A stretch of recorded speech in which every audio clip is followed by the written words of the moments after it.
আসসালামু আলাইকুম গাইস, সবাই কেমন আছেন? মেয়েরা তিনটা কথা কখনো ভুলে না। প্রথমত, গর্ভাবস্থায় যখন তার বাচ্চা হওয়ার আগে মানুষ তার সাথে কিরকম আচরণ করেছে সেই কথা। দ্বিতীয়ত, বাচ্চা হওয়ার পরে তার সাথে মানুষ সবাই কেমন আচরণ করেছে। এবং তৃতীয়ত, এত মানুষ থাকা সত্ত্বেও বাচ্চাটাকে একা একা পালতে হয়। তো এই তিনটা কথা কখনো মেয়েরা ভুলে না। যাই হোক, আজকে আমি রান্না করতেছিলাম একটা অন্যরকম তরকারি। তো আজকে কয়দিন ধরেই অনেক বৃষ্টি। তো বৃষ্টিতে বাইরে যেতে পারছিলাম না। তো ভাবতেছিলাম কি রান্না করব। তো একটা কয়েকটা পটল ছিল ফ্রিজে, তো বের করে এগুলো একটু আঁচড়ে তারপর এটাকে ভাগ ভাগ করে নিচ্ছি। তারপর চিন্তা করলাম এটা দিয়ে কী রান্না করা যায়। তো কাজের মাঝখানে হঠাৎ আবার আমার ছেলে বলছিল, মা আম খাবো। তো সে আবার আম এনে দিল আমাকে। তো এখন আমি আবার আমটা কুটছি তার জন্য। সে খুব আম পছন্দ করে এবং এই আমটা আমার ফুপি দিয়েছিল। তো খুব মজার, আমটা মিষ্টি। তো আমগুলো সুন্দরভাবে ছোট ছোট করে পিস করে নিচ্ছিলাম। তো আম দিয়ে দুধ দিয়ে ভাত খেতে কিন্তু খুব মজা লাগে। আপনাদের কাছে কেমন লাগে জানি না, কিন্তু আমার কাছে খুব ভালো লাগে। তো আমগুলা কোটা হয়ে গিয়েছে, এখন এক পিস খেয়ে দেখলাম, খুব ভালো লাগলো। তারপর আমগুলো কেটে ছেলেকে দিয়ে দিলাম। এই ফাঁকে আমার বাসায় কয়টা কাঁঠালের বিচি ছিল, আর কাঁঠাল খেয়ে রেখেছিলাম, কতগুলা বিচি জমিয়েছি। কত কাঁঠালের বিচি ভর্তা আমার খুব ভালো লাগে, তো ওইটা আরেকদিন রেসিপি করে আপনাদেরকে দেখাবো। তো এখন ভাবতেছি কাঁঠালের বিচি আর পটল আছে, তো এটা দিয়ে কি করা যায়। তো একটা আইডিয়া বের করে ফেললাম, সামনে দেখতেই পারবেন আমি কি রেসিপি রান্না করি, এবং খেতেও খুব ভালো হয়েছিল। তো কাঁঠালের বিচিগুলা নতুন ছিল, তাই এটা উঠতে অনেক সমস্যা হচ্ছিল, অনেক কষ্ট করে ছিলছিলাম। এরপরে আমি চলে গেলাম কয়েকটা পেঁয়াজ ছিলে আমি এখন এগুলো ধুয়ে নিব।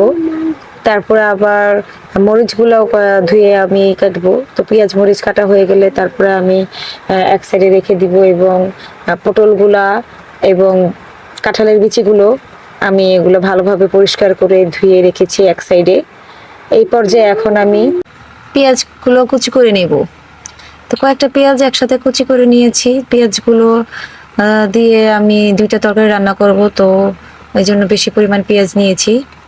এখন এই পর্যায়ে আমি পটলগুলো ভেজে নিব, তাই এর মধ্যে আমি হলুদের গুঁড়া, মরিচের গুঁড়া এবং স্বাদ মতো লবণ দিয়ে এটাকে মাখিয়ে নিলাম।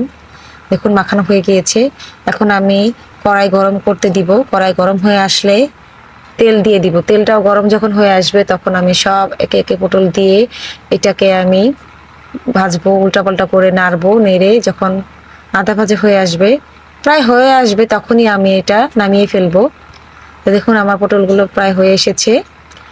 এই পর্যায়ে আমি বাকি পটলগুলো ছিল ওইগুলো আমি দিয়ে নিয়েছি। তো এভাবে আমি সব পটলগুলো ভেজে নিব এক এক করে। তো পটলগুলো ভেজে তরকারিটা রান্না করলে খুব ভালো লাগে। তো আমি এভাবে পটলগুলো রান্না করে নিয়েছি, ভেজে নিয়েছি।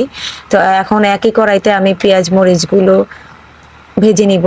এই পর্যায়ে আমি অ্যাড করব সামান্য পরিমাণ হলুদের গুঁড়া 1 চামচ, মরিচের গুঁড়া 1 চামচ, ধনিয়ার গুঁড়া 1 চামচ, জিরা গুঁড়া এবং স্বাদ মতো লবণ দিয়ে একটু নাড়াচাড়া করে এরপর আমি পানি দিয়ে দিব কষানোর জন্য। এই পর্যায়ে আমি এখন দিয়ে দিব কাঁঠালের বিচিগুলো। কাঁঠালের বিচি দিয়ে দেওয়ার পর এই পানিতে আমি কাঁঠালের বিচিগুলো সিদ্ধ করে নিব। তো দেখুন এখন আমি ইন্টারেস্টিং পার্ট হচ্ছে এই শুটকিটা দিয়ে রান্না করলে অনেক ভালো লাগে। তো আপনারা দেখতে পারেন, এটার নাম হচ্ছে বাঁশপাতা চাপা, যেটাকে বলি। তো ভাবতেছিলাম কিছু ভালো লাগতেছে না মাছ মাংস খেতে, তো ভাবলাম আজকে একটু শুটকি ভুনা করে কাঁঠালের বিচি এবং পটল দিয়ে। তো এখন আমি কাঁঠালের বিচি কষানো হয়ে আসলে এখন এটাকে আমি ভাজা পটলগুলো দিয়ে দিয়েছি। তারপরে আমি সামান্য পরিমাণ পানি অ্যাড করে দিলাম, একটু মাখা মাখা ঝোল রাখবো। তো দেখুন আমার তরকারিটা হয়ে এসেছে এবং কত সুন্দর কালার এসেছে। এখন ভাত নিব, শসা, লেবু, কাঁচামরিচ এবং তরকারিটা নিয়ে খাচ্ছি, খুব মজা লেগেছে। অনেক বছর পর কাঁঠালের বিচি রান্না করে আজকে আমি খেলাম। কাঁঠালের বিচিটা অনেক নরম হয়েছে এবং খেতেও ভালো লাগছে। রেসিপিটা ভালো লেগে থাকলে লাইক কমেন্ট শেয়ার দিয়ে পাশে থাকবেন এবং আমার জন্য দোয়া করবেন। আল্লাহ হাফেজ।